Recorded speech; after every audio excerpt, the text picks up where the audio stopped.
नमस्ते। आज एक बहुत ही कमाल की कहानी सुनते हैं। छोटी सी है, पर इसका मतलब बहुत गहरा है। एक ऐसी कहानी जो हमें सोचने पे मजबूर कर देगी कि हम अपनी जिंदगी में कीमती चीजें असल में कहाँ ढूंढते हैं। तो चलिए शुरू करें। तो कहानी शुरू करने से पहले एक सवाल। सबसे कीमती चीज आखिर छिपी कहाँ होती है?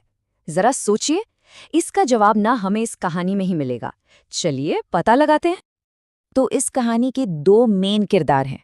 एक है असली व्यापारी और दूसरा वो है जो व्यापारी होने का बस नाटक कर रहा है। कहानी कुछ यूं है कि एक हीरा व्यापारी एक लंबी समुद्री यात्रा पर निकलता है और जाहिर है उसके पास उसकी सबसे बड़ी दौलत थी, हीरों से भरी एक छोटी सी कीमती पोटली। अब जहां हीरे हों वहां चोर की नजर तो पड़ेगी ही। तो एक चोर को ये बात पता चल गई। उसने सोचा, अरे वाह, इससे बढ़िया मौका क्या होगा। बस उसने फटाफट अपना भेष बदला, एक अमीर व्यापारी जैसा दिखने लगा और उसी जहाज पर चढ़ गया। उसका प्लान एकदम सीधा था, किसी तरह इस व्यापारी के करीब पहुंचना। और ये सफर कोई 1-2 दिन का नहीं था, पूरे 7 दिन का था। मतलब चोर के पास अपने प्लान को पूरा करने के लिए काफी टाइम था, या कम से कम उससे तो यही लग रहा था। तो चोर ने अपना काम शुरू कर दिया। उसने व्यापारी से दोस्ती गांठ ली, अपने झूठे बिजनेस की लंबी लंबी कहानियां सुनाई, और बात यहां तक पहुंच गई कि दोनों ने एक ही कमरा शेयर करने का फैसला कर लिया। चोर के लिए तो सब कुछ एकदम प्लान के मुताबिक जा रहा था। और बस यहीं से कहानी का असली मजा शुरू होता है। चोर की वो 7 दिन की तलाश शुरू होती है, एक ऐसी तलाश जो उसे कहीं नहीं ले जाने वाली थी। अब देखिए होता क्या था। रोज का यही ड्रामा।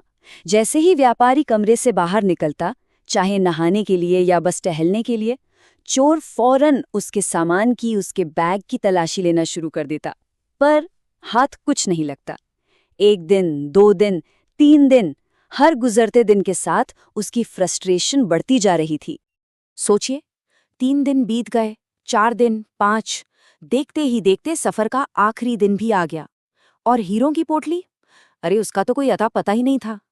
चोर को अब लगने लगा था कि यार मेरे तो 7 दिन भी गए और टिकट के पैसे भी सब बर्बाद। अब जो असली व्यापारी था वो भी ये देख रहा था कि उसका ये नया दोस्त कुछ परेशान सा है। तो उसने पूछ ही लिया, क्या बात है दोस्त, बड़े परेशान लग रहे हो? चोर ने भी तपाक से बहाना बना दिया, अरे कुछ नहीं, बस बिजनेस की थोड़ी टेंशन है। और अब कहानी अपने क्लाइमैक्स पर पहुंचती है। सफर खत्म होने वाला है और वो राज खुलने वाला है जिसका हम सब इंतजार कर रहे हैं। फाइनली जहाज अपनी मंजिल पर पहुंच गया। सब लोग उतरने लगे और हमारा चोर, वो बेचारा दूर खड़ा बस व्यापारी को देख रहा था जिसके पास वो हीरे थे। वो पूरी तरह से हार मान चुका था। लेकिन उससे ये हार बर्दाश्त नहीं हुई। वो दौड़कर व्यापारी के पास गया और सीधा बोला, देखो भाई, एक बात सच बताओ, असली चोर कौन है, तुम या मैं? मैं तो साफ साफ कहता हूं कि मैं कोई व्यापारी नहीं, मैं एक चोर हूं, और मैं यहां तुम्हारी हीरो की पोटली चुराने के लिए ही आया था। वो लगभग चीखते हुए बोला, पर तुम तो मुझसे भी बड़े खिलाड़ी निकले। 7 दिन मैं तुम्हारे साथ रहा, पर उस पोटली को ढूंढ नहीं पाया। अब तो बता दो, कहाँ छिपाया था तुमने उसे? व्यापारी मुस्कुराया और उसने जो जवाब दिया वही इस पूरी कहानी का दिल है। उसने कहा, अरे मेरा तरीका तो बहुत ही सिंपल था। जब भी मैं कमरे से बाहर जाता था, मैं वो पोटली तुम्हारे ही बैग में रख देता था। मुझे पक्का पता था कि तुम मेरी हर चीज छान मारोगे, पर एक जगह है जहां तुम कभी नहीं देखोगे, और वो है तुम्हारा अपना बैग। तो देखा, अब कहानी सिर्फ एक व्यापारी और चोर की नहीं रह जाती। अब ये कहानी हमारी बन जाती है। चलिए समझते हैं कैसे। असल में ये कहानी किसी व्यापारी या चोर की है ही नहीं, ये हम सबकी कहानी है। क्योंकि उस चोर की तरह हम भी अपनी जिंदगी में एक बहुत बड़ी, बहुत आम गलती करते हैं। और वो गलती क्या है? वो है आत्मविश्लेषण की कमी। मतलब अपने अंदर झांकने की, खुद को समझने की कोशिश ही नहीं करना। पॉइंट ये है, चोर ने अपना पूरा का पूरा वक्त, अपनी सारी एनर्जी व्यापारी के बैग में क्या है ये ढूंढने में लगा दी। उसने एक बार भी नहीं सोचा कि जरा अपने बैग में भी देख लूं। और सच कहें तो क्या हम भी ऐसा ही नहीं करते? हमारी जिंदगी का कितना सारा वक्त दूसरों की जिंदगी में झांकने में निकल जाता है।